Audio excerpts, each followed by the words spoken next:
Saludos, aquí estamos, Kikosis, su programa de todos los días, de 5 a las 5 de la tarde en vivo y bueno, casi en vivo, que lo logramos media hora antes. Y a las 10 la repetición. Hoy tenemos a Felipe Mujica, que usted dirá, bueno, otra vez Felipe Mujica. Sí, pero es que hay unos temas. Hoy se va a elegir el CNE y según pintan, los nombres que estaban allí son muy buenos, son tal vez buenas cartas, permitirían avanzar. Pero además hay que ver lo que está ocurriendo. El fiscal reconoció que la muerte de Pernalete, del capitán, no recuerdo el nombre, acuérdame ahí, Felipe. ¿Ah?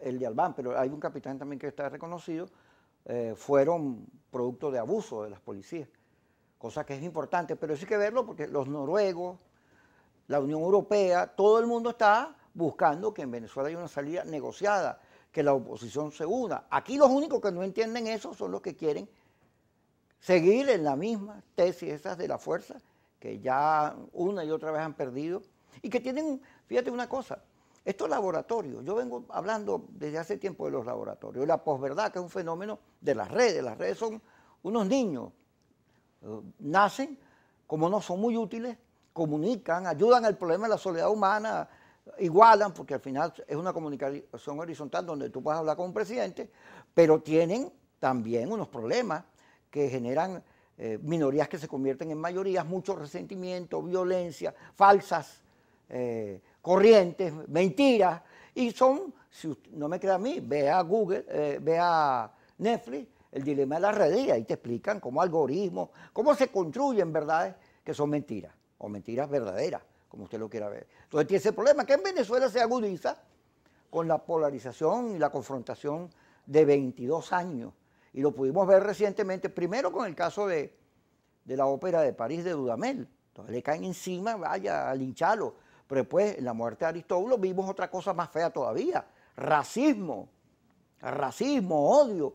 Un odio que tú dices, bueno, es el gobierno el que lo produjo, el discurso. No, pero hay un sector del país que lo compró, gracias a Dios chiquito, que lo reproduce con megáfonos, con más volumen, odia más de lo que odian los del gobierno o del discurso del gobierno que está moviéndose hacia otro lado. Y esto que ocurrió con Willie McKay, que al final de cuentas todo es discutible, pero la presión de las redes conduce a ese dramático final. Y es verdad, uno dice, bueno, sí, el abuso sexual hay que condenarlo y todo eso, pero un momentico, hay una gente que está planificando sacar unas campañas contra ciertos políticos diciendo que son unas obras sexuales aprovechándose de eso. ¿Qué opinas tú de toda esta situación? Vamos a meternos por aquí y después caemos en el CNE, ¿te parece? No, claro, pero lo primero que quiero hacer es saludarte. Ajá. Pues me habían dicho que estabas muy bien, pero yo no me había convencido. Pero escuchándote ahorita dije, sí, ya estás recuperado. Sí. Claro, pues no deja hablar más nadie, pues tiene no sé cuánto, debe tener como 10 minutos del programa ya tirando todo ese speech. Ay, tú vas a venir con lo mismo. Tú vas a venir con... Está bien, Bueno, a la gente le gusta eso. Te estoy diciendo una cosa ahí está que, Felipe, que no deja hablar aquí. Te estoy diciendo una cosa que es verdad, pues. Felipe, porque yo le había dicho a la gente, pero vamos a contar. Ya está recuperado. Sácame el cronómetro del No, celular. ya lo tiene. Para que tú veas. Mira, tienes 5 minutos metiéndote conmigo. No, tengo apenas 30 segundos. Un minuto. Bueno, métete con este clima, fíjate. Aquí se ha conformado. ¿Viste? Ahí está. Dale, pues.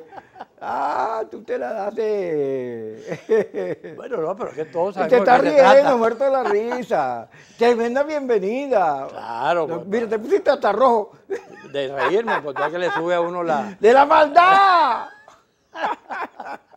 Mira, Kiko, tú sabes que todo ese tema que tú estás tratando ahorita, en distintos momentos a lo largo de estos 20 y tantos años, nosotros lo hemos tratado, pues nosotros hemos sido, además de tener diversidad de opiniones y respetarnos, cosa que en Venezuela no ocurre con mucha frecuencia, nosotros también hemos sido muy críticos de todo lo que ha significado ese mecanismo de polarización, todo lo que ha significado esa manera en que la gente se va colocando en el campo de la descalificación y cómo eso ha ido llegando a situaciones verdaderamente lamentables y extremas como las que tú acabas de comentar, que es que la gente, bueno, se lo decía yo incluso a una persona muy cercana a mí a propósito del tema de Aristóbulo, yo le decía, mira, la muerte es un hecho natural, así como la vida, entonces tú naces y te mueres.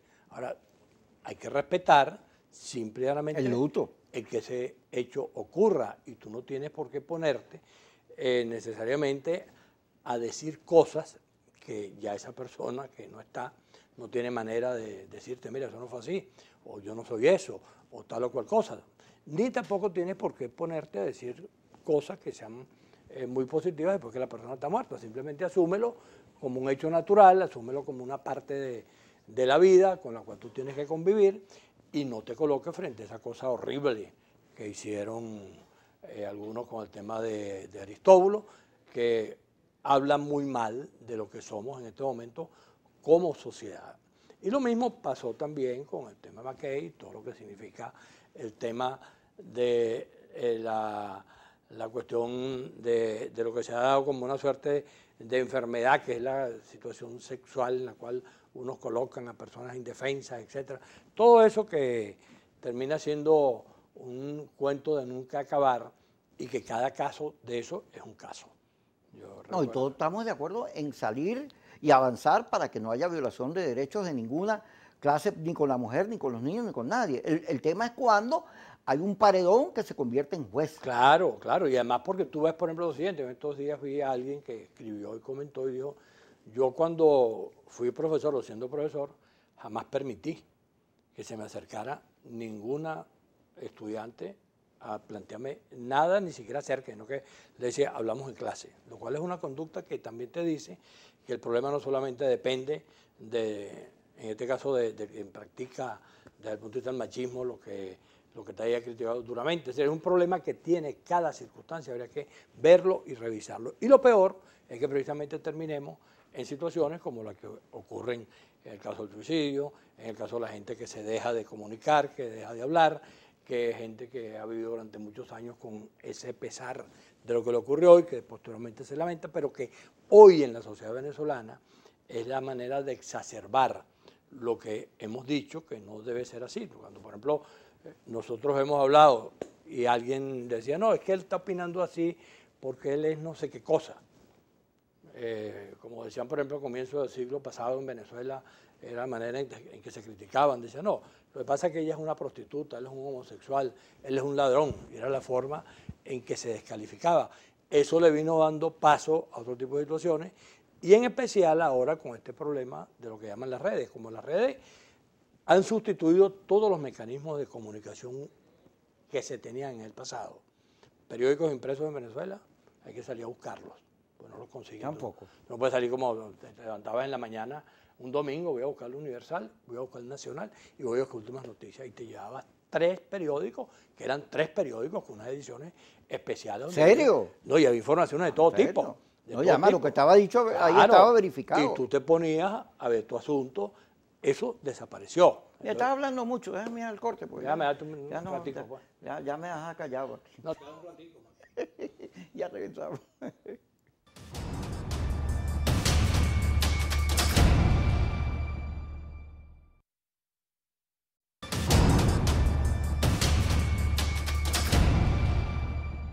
Seguimos aquí con Felipe Mujica, cuyo truco es decir que yo no lo dejo hablar. Habla, anda. Di lo que tú quieras, confiesa. No te creo. ¿Me estás dando la palabra? Sí, sí, sí. Ay, qué bien, ¿qué te parece? Ibas bien por donde ibas. Sí, lo que pasa es que hace tanto tiempo que estás hablando y yo no recuerdo por dónde iba. Estábamos hablando de las redes, este fenómeno. ¿Viste lo que estoy diciendo? Mira, este fenómeno que se da en toda la globalización, es parte del nacimiento de las redes, pero que en Venezuela, por la situación que vivimos de enfrentamiento, de confrontación, adquiere unos matices peligrosos, nocivos, sí, muy sobre perversos. Sobre todo por lo que estábamos comentando, que es que como se han venido sustituyendo los medios tradicionales, por ejemplo, la televisión, tú ves cómo eso ha venido también. Pero sigue siendo la radio y la televisión lo los más medios importante. más importantes. Lo más importante en términos, sobre todo la radio en el interior del país, pero tú ves Caracas y te vas dando cuenta cómo, por ejemplo, ha venido disminuyendo la manera y la forma en que la gente podía acceder a ver la televisión, porque el canal tal no pasa por aquí, el otro no pasa por allá, el otro no pasa por aquí. Entonces, todo eso al final hace que tú veas permanentemente a los venezolanos dependiendo del instrumento de combate. ¿Cuál es el arma de combate? El teléfono. Entonces, en el teléfono es las redes, el WhatsApp, el correo, Telegram, bueno, todo lo que está allí, y entonces, bueno, tú ves, de repente aquí estamos 3, 4, 5 personas y tú ves que los 4 o 5, cada uno está pegado a su teléfono tratando de recoger información de lo que le interesa en términos personales o de lo que le interesa en términos de esa información generalizada. Y allí aparece, por supuesto, todo lo que estamos hablando en materia de descalificación. Yo creo que eso está agravado por lo que comentábamos.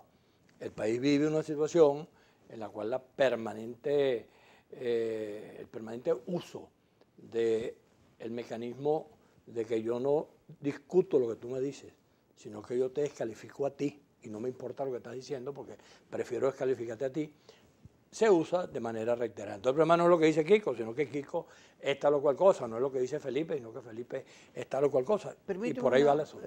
Por favor, disculpe. ¿Cómo no? Adelante, Kiko. Fíjate, es la palabra. en estos días vuelven a sacar la página del Nacional, que fue hecha 4 años después del 4 de febrero, donde está Miguel Enrique, Ismael García, Napoleón Bravo, y una declaración que yo nunca di, que es mentira. Y aún cuando eso se ha dicho que eso es mentira 100.000 veces, vuelven a repetirlo. Este chavista quería tatuarse a Chávez, y es mentira. Y hay ya tú te das cuenta que no es un problema de que la gente quiere verificar las cosas o de que los laboratorios, sino que hay una predisposición al odio, a la revancha, a toda esta cultura muy conservadora y arisca que ha surgido producto del renacimiento de la Guerra Fría, de discursos anticomunistas muy profundos y bueno, y el gobierno de Maduro y de Chávez y todo eso. Sí, porque ¿qué es lo que ocurre? Tú haces referencia a esa página del Nacional. Nosotros lo vivimos cotidianamente en el caso del MAS. El MAS rompió con Chávez en el año 2001. Y además rompimos de una manera tal que señalamos casi todas las cosas que estaban pasando y las que iban a pasar con un documento que todavía está allí archivado, que se lo entregamos a la opinión pública, se lo entregamos al gobierno, entregamos a los partidos, donde dijimos, por esta razón nos vamos al gobierno. No fue que Chávez nos dijo, se van, no, nosotros nos fuimos al gobierno. Todavía a estas alturas, tú te consigues en cualquier parte, un venezolano cualquiera, que te dice, no, por culpa tuya es que Chávez fue presidente, cuando resulta que Chávez fue presidente no por culpa tuya ni mía, fue presidente por la culpa de millones de venezolanos que decidimos, por las razones que sean, en ese momento votar a favor de Chávez. Ahora, ¿qué sentido tiene eso que estamos comentando? Y al mismo tiempo, alguien que estuvo con Chávez rompe con Chávez. Y entonces no hay manera de que ese proceso de ruptura, que es imprescindible en cualquier sociedad. Lo dice John Magdaleno. Claro, que es que los que vienen de allá, tengan cabida aquí, que cada día son más, tengan la posibilidad de decir, bueno, yo me voy de aquí, pero me voy para allá, porque allá yo quepo, porque allá me tratan están bien. esperando, allá no me van a tratar igual que estos que están aquí los han tratado a ellos, me van a tratar de una manera distinta. Y entonces resulta que para tú precisamente hablarle al país del futuro, de lo que viene, tú tienes que comportarte de forma distinta a lo que tú estás criticando y a lo que han hecho ellos como desastre en el país. Entonces, esa conducta tiene que ser revisada, no porque haya sido Venezuela, el único país del mundo donde eso haya ocurrido. Nosotros hemos comentado en no sé cuántos programas donde el caso chileno, ¿no? Y hemos dicho lo que pasó con Patricio Aylwin y quién era Patricio Aylwin y cómo tuvieron ellos que aceptar que alguien que en la primera etapa había estado con Pinochet fuese el que coordinara el proceso para que el plebiscito lo perdiera Pinochet y después fuera presidente de la República. Y lo entendieron claramente y todos los demás políticos que estaban allí, que eran jefes de los principales partidos, bueno, esperaron su oportunidad para posteriormente competir y la mayoría fueron presidentes de la República en el caso chileno. Ahora, eso aquí no se ha podido entender. Entonces, aquí resulta que donde tú estás, tú no estás dispuesto a admitir que sectores que rompen un día, que rompen otro, con el chavismo puedan convivir contigo porque ellos fueron chavistas y ellos no fueron partícipes, fueron corresponsables. La política no es así. Y la posibilidad de cambiar el cuadro de fuerza, la correlación de fuerza, que toda la sociedad te pueda ver, pasa porque tú tengas un discurso de amplitud, un discurso plural, un discurso donde tú le puedes decir a los venezolanos, mire señores, aquí lo más importante es Venezuela, en letras mayúsculas. Y lo más importante en este momento en Venezuela somos los venezolanos. Y garantizar que los venezolanos podamos sobrevivir, no solamente a la pandemia, sino que podamos sobrevivir al desastre político que ha significado no solamente el mal gobierno de Maduro, sino la cantidad de errores que hemos cometido en el campo opositor, que es lo que en una buena medida le ha dado la posibilidad a Maduro de mantenerse. Lo digo y te lo repito, cuando se escriba la historia de este proceso, va a aparecer claramente determinado que una de las razones principales, si no la principal, por la cual Maduro o este esquema de gobierno se mantuvo, no fue por su fortaleza, sino por los errores de la que oposición. cometimos. Pero fíjate, el proceso de la oposición, después de las primarias que gana Capriles y del segundo proceso, en la MUP, ya constituida la MUP, dirigida por Ramón Guillermo Veleo, Antonio Ledesma, María Corina Machado y Leopoldo López lanzan la primera salida y se llevan por el medio al organismo, porque hacen una política fuera de ella. Y comienzan a darle a Ramón Guillermo hasta que lo sacan de ahí. Lo sacan y terminan llevándose por el medio el liderazgo que representa, el liderazgo electoral que significaba Capriles. Esa fracción que después conforma el G4, pero que fundamentalmente era el G2, impone la política de la fuerza, de la salida de la fuerza. Inclusive cuando se produce el triunfo de la Asamblea Nacional, ese triunfo hermoso, grande, agarra esa fuerza, porque cada vez que hay salidas, opciones electorales, esa fuerza la agarran esto para tirar otra vez el vete ya, y vámonos para la calle, y vamos a sacar a Maduro mañana, y todo eso. Y bueno, la Asamblea Nacional comienza un proceso, desconoce a Maduro, la dictadura, el régimen, que le da una narrativa, la difunde, y bueno, vamos para allá, vamos a sacarlo. Aparece Guaidó, para simplificar el proceso. Bueno, Guaidó se para en una plaza con el respaldo de los americanos y de unos países, dice Leopoldo que eso es la mayor alianza del mundo, y después de 2 años el balance son puros errores, porque la operación Gedón es un desastre, lo ocurrido en el puente Altamira es una cómica, y todo eso, hasta la consulta y la abstención para que ganara Trump, es una cosa que, bueno, ahí no hay aciertos de ningún tipo, pero estos grupos, para mantenerse en el poder, seguir liderando la oposición, trancan los debates y crean una comisión de comunicaciones que ya Panampoj y los grupos más radicales le daban duro a todos esos procesos de satanización, que termina volviendo la unidad de la oposición un desastre. Vamos a hablar de eso cuando regresemos, porque ya me está mirando mal y va a decir que yo no lo dejo hablar.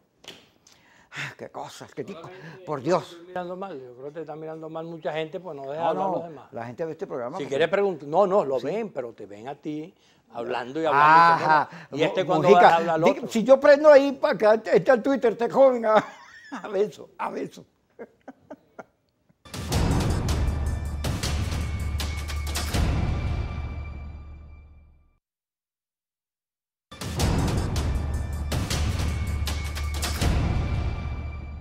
Con Felipe Mujica. Pero fíjate, porque a veces es difícil tratar esto, porque la gente cuando uno habla de los laboratorios cree que eso es mentira. No, es que a ti la gente no te quiere porque tú eres un bicho vendido, pero resulta que son tendencias armadas, dirigidas. Ahí está el documental de Netflix, El dilema de las redes, que lo explica, véanlo, para que se den cuenta que Google, Twitter, toda esa gente tiene unos algoritmos para clasificar y dirigir la opinión. Se dicen mentiras que parecen verdad, pero son mentiras, como la página del Nacional. Y hay gente que se niega a discutir si eso es verdad o mentira porque está predestinado, porque le tiene tanta rabia, tanto odio al gobierno, que yo leí una de las personas, un periodista muy querido, que decía, es que ellos han hecho mucho mal y se merecen, en el caso de Aristóbulo. Es mentira, un momentico, porque tú también estás a nivel de odio.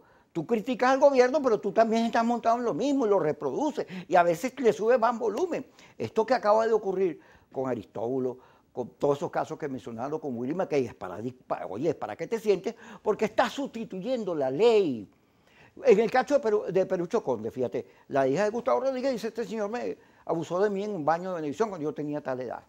Y saca un comunicado y dice, no, metico, pues eso no es posible. ¿Y quién decide?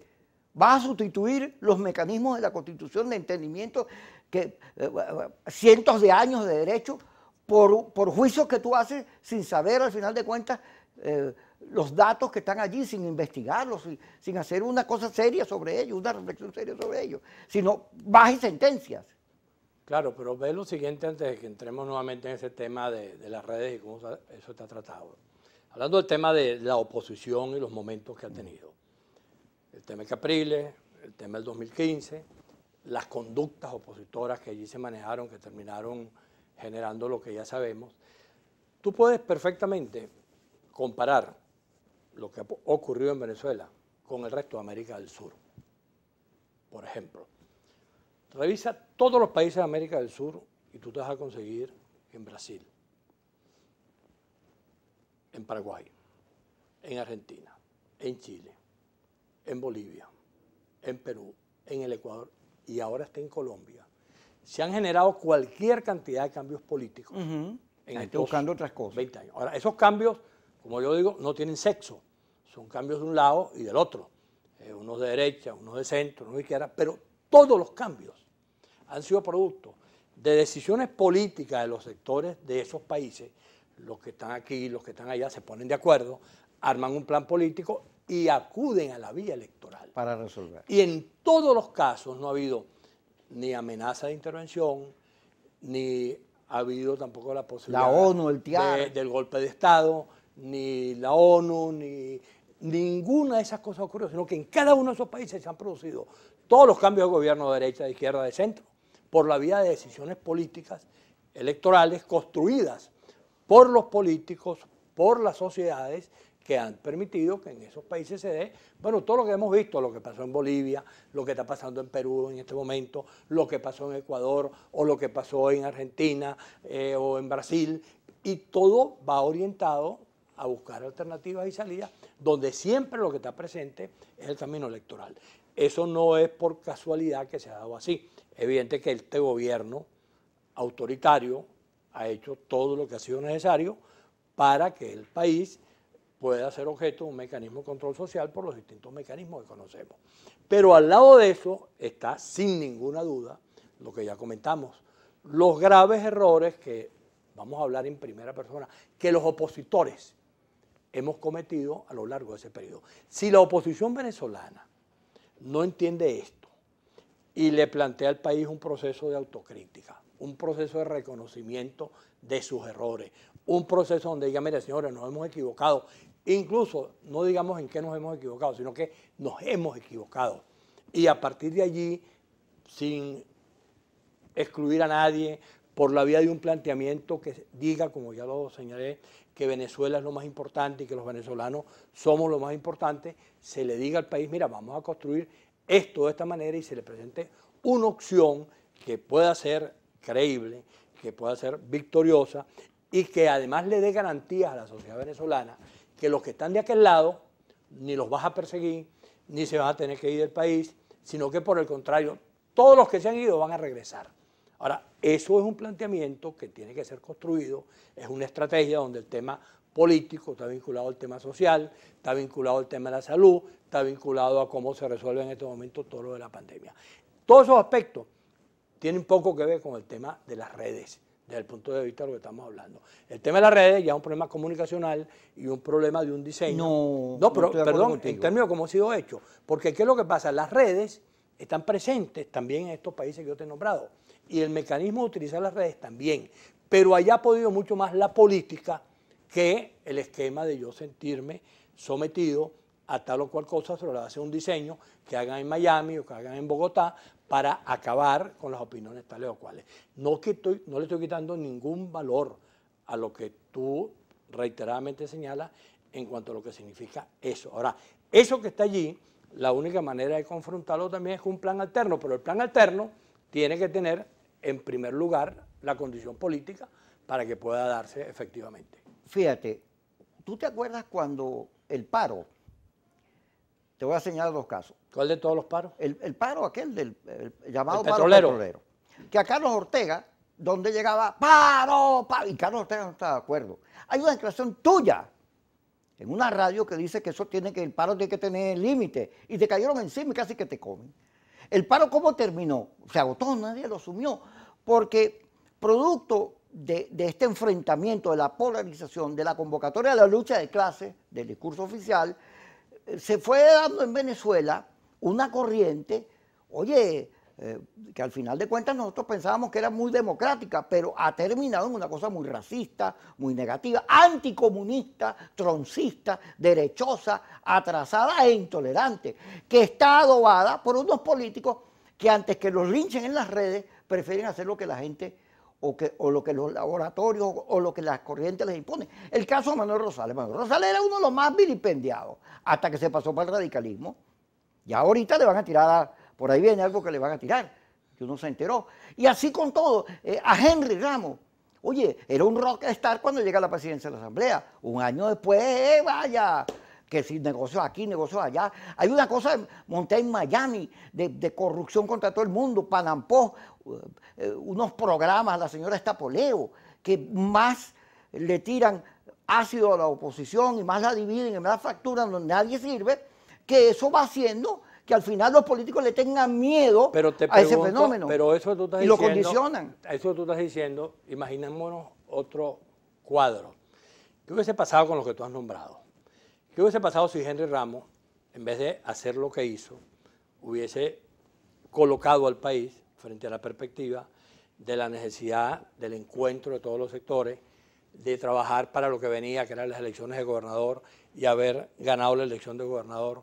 Si esas cosas hubiesen ocurrido, ¿qué hubiese pasado con todo ese mecanismo de descalificación? No hubiera tenido posibilidades de desarrollarse. Igual pasa con Guaidó. Yo recuerdo que nosotros teníamos el acto aniversario, tú estabas allí, del MAS. Y al día siguiente, lo estábamos haciendo el 22 y el 23 de enero estaba el acto de Guaidó, donde sabíamos que Guaidó iba a juramentarse como presidente encargado y que eso ni siquiera lo sabían los sectores que estaban al lado de él. ¿Qué hubiese pasado si Guaidó, en vez de comportarse de esa manera, hubiera pedido elecciones? Hubiera pedido elecciones, se hubiera convertido en el líder de la oposición. Claro. Y se hubiera convertido en el convocante. Y se hubiera convertido en el que podía armar las cosas que había que armar. Vamos al corte.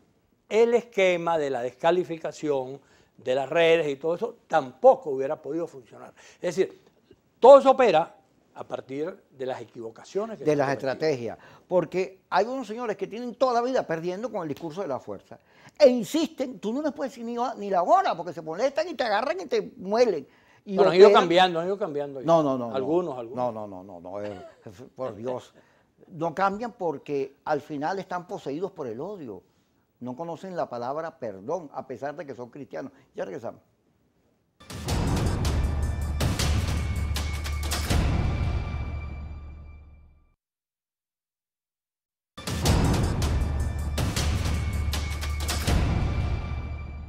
Seguimos con Felipe Mujica hablando de todo como los locos. Fíjate, estamos viendo este fenómeno que describe, la gente dice, con razón estamos tan fregados cuando ve estas situaciones de las que estamos hablando, de odio, de uno y otro lado. Ahora, en medio de la beatificación de José Gregorio Hernández, uno diciendo, oye, José Gregorio, que era un hombre bueno, su ejemplo, el hecho de que sea reconocido como santo, debería unir a los venezolanos. No, aparece toda esta cosa por todos lados. Y gente muy respetable, muy querida, que se distancia de quienes eran sus amigos o de quienes son acusados y hace unos juicios terribles. Lo de Capriles, yo leía aquella cosa y decía, bueno, ¿qué es esto, chicos? Esto es una enfermedad lo que hay aquí en la sociedad venezolana. Ahora, una cosa que hay que sacudírsela, quitársela encima, echarse unos ramazos o lo que sea, porque no es positiva. Se aleja de las buenas intenciones necesarias para producir el reencuentro, la paz, salir adelante en medio de la crisis, afrontar el coronavirus, porque es un torneo de culpas permanente. Tú ves, por ejemplo, lo de José Gregorio, tiene un agregado que es político religioso, que es la intervención del Papa. El Papa dice, bueno, yo quiero aprovechar este momento para comunicarme con la sociedad venezolana y ojalá de aquí nazca la reconciliación, nazca el reencuentro, nazca la posibilidad de que Venezuela se coloque en una condición que le permita resolver todos los problemas. Y el Papa, que es uno de, yo no soy muy especialista en la materia, pero me da la impresión de que es uno de los papas más inteligentes que ha pasado por allí, bueno, actúa de una manera que... Pero entonces dicen que el Papa es comunista. Claro, entonces dicen que el Papa es comunista. Entonces está tratando de comunicarse y además de transmitir algo que aquí en Venezuela, en estos días cuando sale la declaración del Papa, me dijo un masista, ese parece un Papa masista, porque la declaración tenía los mismos contenidos que había hecho el MAS hace como 10 años atrás, cuando habló de reconciliación, habló de diálogo, habló de reencuentro en la sociedad venezolana. Entonces, Eso ha estado planteado de manera permanente. Incluso yo veo en este momento mucha gente hablando de reencuentro, hablando de reconciliación, hablando de la necesidad del diálogo, que hace unos años atrás esas palabras no existían. Y si te las referían era para descalificarte. Te decían, bueno, ¿y cómo tú vas a estar hablando de reconciliación? ¿Con quién te vas a reconciliar? ¿Con fulano? ¿Con mengano? Eso hoy ha cambiado de manera importante. Sí, no quiere porque hay decir, un hastío al odio. No, es que no solamente un hastío, es que la otra conducta ha sido derrotada totalmente. Así es. El problema no solamente es hastiado, no, es que sino que no han ganado. Esa conducta política ha sido derrotada desde que se asumió como tal. Y entonces, por supuesto, ha sido derrota tras derrota hasta que ya llega un momento en que tú dices, bueno, un momentico, pero ¿y tú me vas a seguir vendiendo a mí cuentos de camino? ¿Me vas a seguir diciendo cosas que no van a ocurrir? ¿Me vas a señalar que tales o cuáles cosas vendiendo pajaritos preñados? Entonces, ya hay una convicción, por ejemplo, hasta el principal socio de todo ese pelote y de toda esa irresponsabilidad ha dicho claramente, nosotros estamos dispuestos a ayudar, pero ¿ayudar a qué? A una salida que tiene que ser construida en Venezuela. Y eso dicho por los Estados Unidos tiene un valor demasiado importante. La Unión Europea. Y la Unión Europea, que han dicho, son los venezolanos a quienes les corresponde construir una solución. Una vez que esa solución esté construida en Venezuela, nosotros, desde el punto de vista internacional, vamos a ayudar y vamos a contribuir a que se siga armando. Pero lo primero es que en Venezuela se den los pasos para eso. Y allí es demasiado importante lo que yo llamo cambiar tres conductas. Yo digo que hay una conducta de los abstencionistas que tiene que ser cambiada. Hay una conducta de los participacionistas que creemos que solo cada quien puede resolver el problema, que tiene que ser cambiada. Y hay una conducta de los ciudadanos en donde creen que no tienen nada que ver con el problema y que la culpa es de los políticos, que también tiene que ser cambiada, porque los ciudadanos, igual que los políticos, igual que todos los venezolanos, tenemos responsabilidad sobre lo que está pasando y no podemos estar eludiendo. Yo coloco el ejemplo de lo que hicieron los norteamericanos. Ellos eligieron a Trump y se metieron en ese tronco de lío con un gobernante autoritario de esas características. Y salieron de él. ¿Y quiénes salieron? ¿Los partidos o los ciudadanos? Los ciudadanos. Los ciudadanos, porque el Partido Demócrata y su candidato, para lo que sirvieron, básicamente era para demostrar que había una manera de resolver ese problema. Y los ciudadanos, de una manera masiva, de una forma nunca vista de participación, decidieron acudir pero permíteme. y votar. Fíjate, el fenómeno Trump. Trump coincide con este mundo globalizado, polarizado, de verdades a medias, de laboratorios y algoritmos y de todo ese cuento, y produce, oye, todo un discurso. Como él no pudo resolver el problema del coronavirus, sino el coronavirus se le apareció y se le convirtió en un problema, bueno, a negar que eso existía, decir que eso era un invento de los chinos, una cosa de una oligarquía, Soros, la señora Clinton, Billy Gates para acabar con el mundo, todo un cuento que revivió la Guerra Fría, porque Biden era comunista. Y se utilizaba Venezuela para decir, si votas por Biden, Estados Unidos va a terminar por Venezuela. Eso lo están usando ahorita en las elecciones españolas, igualito, queriendo decir, pero ve una cosa que a mí me parece horrorosa, el caso Perú. Esa señora Fujimori, su papá, las cosas que dicen que hace Maduro, al lado las que hizo Fujimori, por Dios. Entonces, ¿cómo es que esa señora Fujimori, que fue presa, que es un delincuente, que tumbó a Vizcarra en el Congreso, que hay grabaciones de compra de funcionarios públicos, es mejor que el otro, cuyo delito es que es comunista, que es atrasado, que tiene unas ideas viejas porque es un maestro de escuela, pero que es maduro y revivido y te pasa por encima de la realidad peruana? A mí no me gusta ninguno de los dos, pero no me venga a decir que Fujimori es un santo, porque no lo es. Es que ve, por ejemplo, lo que ocurrió en Perú. En Perú, la sociedad peruana, producto de su desastre, porque no es casual que haya toda esa cantidad de cambios de presidente y que ocurra lo que está ocurriendo, y que al final terminen en ¿qué? Restituyendo el país que tenían 30 años atrás. Sendero Luminoso y Fujimori. Ese era el país hace 30 años cuando Fujimori se fue y vino Toledo y después vino toda esta etapa democrática. Ahora, ¿qué es lo que pasa cuando tú ves el caso venezolano en relación a esas sociedades? Yo he estado por lo menos en 2 o 3 procesos electorales, en México, en Colombia 2 veces, y en el referéndum cuando el tema de la paz, y el centro de la campaña de los que estaban en contra del referéndum a favor de la paz era, si votas por eso, van a convertir a Colombia en Venezuela. Y en México, recuerdo haber estado hace 2 años, y estaba con un sobrino mío, y estábamos hablando con unos mexicanos, y surgió un episodio de esos tradicionales que llegan hablando de Venezuela, hablando de los parecidos de lo que está pasando en México con lo que pasa en Venezuela, y siempre viene el mismo comentario.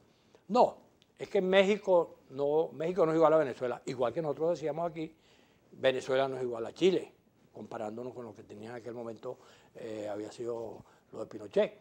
Bueno, y sin embargo, tú ves los desarrollos como se van dando en esas sociedades y cada vez se van pareciendo más desde el punto de vista de esos gobiernos autoritarios y terminan convirtiéndose en una referencia negativa. Venezuela en ninguna parte del mundo es vista como una referencia de que aquí está ocurriendo algo que significa para el desarrollo de la humanidad una cosa muy positiva. Quédate ahí que vamos al corte y ya regresamos.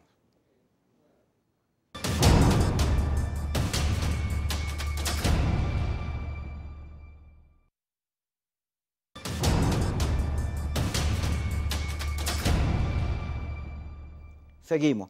Ahora, como conclusión, cada país tiene su realidad, es solo que este proceso de globalización ha ido polarizando el mundo y entonces nos hemos ido reduciendo así, ¿no? Algoritmos, pues, en los cuales las otras versiones no existen, porque yo veo en Latinoamérica expresiones de búsqueda de otras cosas, porque derecha e izquierda ambos han gobernado muy mal, son unas entelequias. Ahora, el CNE, ese CNE que se va a nombrar mañana, tiene la enorme posibilidad de ser un punto de avance significativo para la construcción de salida democrática, sobre todo por los nombres que van a ser designados. El hecho que esté Roberto Picón mencionado, Enrique Márquez, que son gente que uno sabe que son que van a contribuir, que son demócratas, no es para que salgan a decir otros, yo no participo así sea con José Gregorio Hernández, porque lo han dicho, el G4, hay un sector de ellos que pase lo que pase, no van a ir a elecciones porque ellos tienen su guiso y su cosa y su política. Pero para los venezolanos es un enorme avance que el gobierno haya reconocido lo que ocurrió con estos asesinatos políticos que estaban en el informe de la ONU, porque al final de cuentas eso demuestra que hay una voluntad política que antes no estaba, que está allí, y que el gobierno también tiene sus líos internos. Tengo entendido que para nombrar los tres del CNE son ellos los que tienen problemas. Cuéntame sobre eso. Mira, yo creo que lo primero que hay que destacar es que estamos frente a una gran posibilidad de que efectivamente el tema que se ha convertido en una suerte de instrumento permanente, que es con ese CNE, y cómo vamos a elecciones con ese CNE, y qué va a hacer el CNE después, bueno, toda esa repetidera y toda esa reiteración de que el argumento principal, que yo, por cierto, a lo largo de estos 20 y pico de años, lo estoy escuchando desde el año 2002 o 2001, el argumento, pero bueno, ¿cómo tú crees que vamos a ir a elecciones con ese CNE? Y resulta, bueno, que ya sabemos todo lo que ha pasado. Se han ganado, se han perdido y se han obtenido victorias sumamente importantes, como la que obtuvo la oposición en el año 2015. Que después pasó lo que pasó, esa otra historia, ya la comentamos. Bueno, esta oportunidad de hacer la elección del CNE de acuerdo con la normativa legal, cumpliendo con los pasos que están allí, y asumiendo el gobierno que, a pesar de que ellos son mayoría, de la manera que son, ellos van a tratar de garantizar que haya un CNE potable y que eso además esté vinculado con las cosas que tú estás diciendo, con lo que dijo el fiscal sobre los delitos estos cometidos que ellos habían tratado de obviar y de no tratarlos de esa manera. Creo que en general todo el mundo sabe que el gobierno está necesitado de resolver el problema internacional, porque este quizás sea el gobierno más pobre del mundo. Cuando uno ve las gobernaciones, ve las alcaldías, ve la gestión de gobierno, ve la condición en que está el país, se da cuenta que además de todo lo malo que es el gobierno también tiene un problema de fondo que en Venezuela no existía. En Venezuela había gobiernos malos, pero tenían real. Ahora tiene un gobierno malo y sin real. Y que para poder resolver problemas reales tiene necesariamente que abrir los espacios en el campo internacional para que se flexibilice lo que tiene que flexibilizarse en esa materia. La posibilidad de un organismo electoral potable, que con los nombres que tú has señalado, otros nombres, porque en esa materia tampoco se puede tener la certeza hasta que se haya electo. Sabremos exactamente el CNE que tenemos mañana, si efectivamente se da a las 2 de la tarde la convocatoria y no la suspenden. Tanto tú como yo, que somos unos metiches a lo mejor de oficio, sabemos que hay cualquier cantidad de problemas en los dos campos. Aparentemente los problemas en el campo opositor están resueltos casi todos, y en el campo del gobierno todavía quedan algunas porque el gobierno no es unánime, hay tendencias. En ninguno de los dos casos es unánime. La oposición no es unánime, pero logró aparentemente un acuerdo más o menos consensual, que bueno, ojalá termine. Ahora ese CNE hay que salir a defenderlo. Claro, cuando salgan los otros a decir hay que esperar que otra vez lo mismo. Hay que esperar que lo elijan. Acuérdate que... Tú todavía tienes... No, tú sabes que en esta materia... ¿Verdad que sí? Eso es como repartir los reales. Los reales hay que repartirlos cuando los tengas. Si te pones a repartir antes, te puedes meter en un tremendo lío. Es verdad. Termina Esperemos... ¡Ay, no, pavoso! Exacto, pavoso, o tú saliste de lengua larga, suelta, a decir cosas, etcétera, o de gato negro a decir no sé qué cosa. Pero, entonces es preferible que esperemos que mañana, y eso por la experiencia que hay. Ahora, oye, el viernes era una cosa, el sábado era otra, el domingo era otra, hoy era otra, mañana. Hoy la suspendieron porque... No, digo que era otra en términos de los acuerdos que había. De los nombres. Y no tiene nada de raro que mañana sea otra. Entonces, ¿qué es lo que ocurre? Esperemos cuáles son, pero hay que apostar. Ahora, no es un hecho la entrada de Capriles. ¿Tú lo ves como algo en duda o por el contrario? Lo de Capriles, en términos de la persona que dice que lo representa él, que es Picón, a mí me parece que es una decisión correcta. Creo que estamos en presencia de alguien que tiene la calificación profesional para estar allí. Lo demás es el problema político. Picón, al igual que ocurrió, por ejemplo, con Rafael Simón Jiménez, o le va a ocurrir a Enrique Márquez, van a tener que confrontar con una situación que va a ir mucho más allá de lo que ellos se imaginan, porque la responsabilidad que tienen es muy grande. Entonces, ellos tienen... Pero es una oportunidad para ser factor de unificación. Por supuesto, ellos tienen una gran oportunidad para decirle al país abstencionista, señores, aquí hemos logrado tales y tales y tales cosas, hay que ir a votar. El papel principal de ese organismo electoral es que los venezolanos recuperemos, sobre todo los que han perdido la confianza en el voto. Y que, tal y como te coloqué el ejemplo de los países de Sudamérica, coloquemos y entendamos que el voto es el instrumento menos costoso, el más viable, el más difícil de ser saboteado cuando se ejerce, porque incluso con ese organismo electoral que nadie, o que una parte del país muy grande no quería, se obtuvieron victorias indiscutibles. Porque la oposición, quien más destruye el poder del voto, es la oposición a quien más le convenía. Fíjate. Bueno, sí, no, porque ve por ejemplo, te coloco un ejemplo de cómo se pone frente a eso.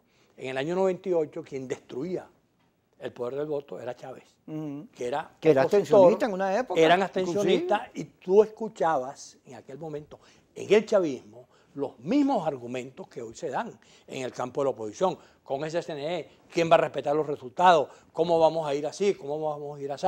Y entonces, en ese esquema, traía como consecuencia, bueno, que se logró imponer en aquel momento en Chávez y en lo que los acompañaban, la decisión de ir a votar. Y no porque estuviesen convencidos que ese CNE era creíble, porque habría que preguntarle a ellos, que tenían un CNE que era de la Cuarta República, si efectivamente ese CNE iba a respetar los resultados, con lo que le habían hecho además, que era separar la elección de gobernadores y que habían cogido una paliza del chavismo en esa elección de gobernadores. Y sin embargo, entre Luis Michelena, Chávez, el MAS, que en ese momento respaldaba a Chávez, más el resto de los que estaban allí, asumimos que había que ir a votar. Y se fue a votar y Chávez ganó, igual que ganó la oposición aquí en el 2015. Entonces, el problema es que cuando se decide ir a votar, no hay forma ni manera de que eso pueda ser saboteado. Ahora, la salida de fuerzas, que durante el mantra ha demostrado